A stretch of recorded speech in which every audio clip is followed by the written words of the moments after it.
from the station that's on your side. This is News 12 at 6 o'clock. The water is overflowing. Look at that, completely taking over an Aiken County bridge and shutting it down. Now state officials are stepping in to see what caused it. Our Solano cone is live near that bridge in Minetta, but first, a big concern officials have as they watch that bridge is the rain still ahead of us. First Alert Chief Meteorologist Riley Hale has been tracking these storms all afternoon long. So Riley, what's ahead for us? Unfortunately, where we're taking a look at where Sloan is right now, they actually have a flood advisory right now. So we continue to see that heavy rain threat on areas that have already been really impacted with storms overnight. Southern Saluda County, Edgefield, and Aiken County, you're included in this flood advisory until 8:15 p.m., where we're likely seeing some minor flooding issues ongoing, including in the way of some flooded roadways. A little bit further south towards us here in town, Augusta and downtown Aiken are also underneath a flood advisory until 7:15 p.m. We are currently dry in Aiken and Augusta, but we are tracking rain to our north, making its way down south. So that is going to be impacting us and continuing that flash flood threat at least for the next couple of hours.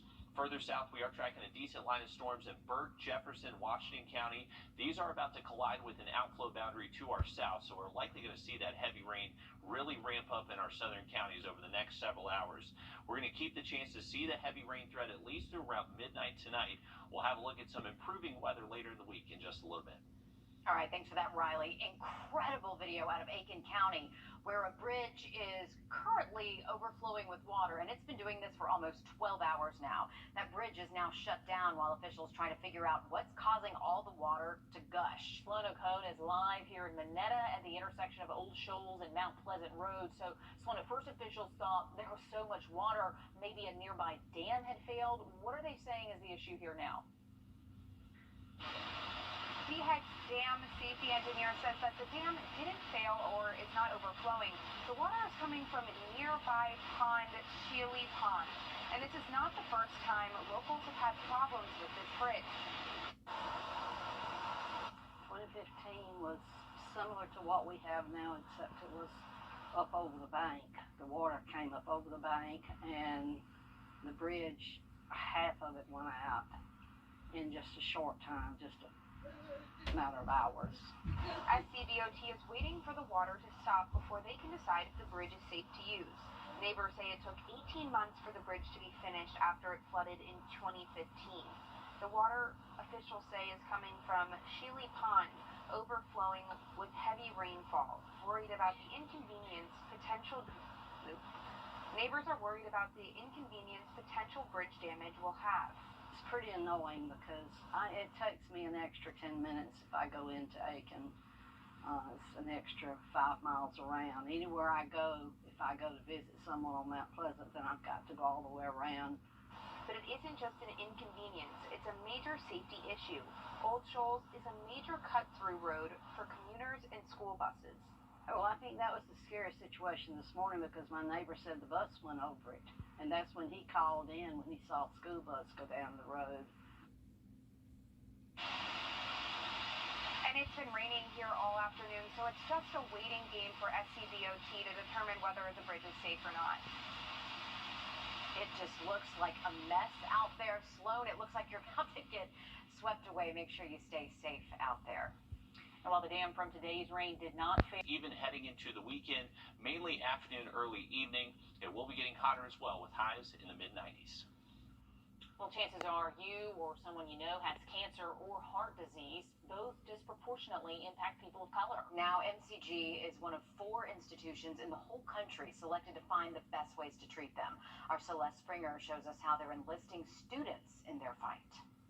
Students at Payne College are heading to labs like this to get hands-on experience studying our nation's biggest killers.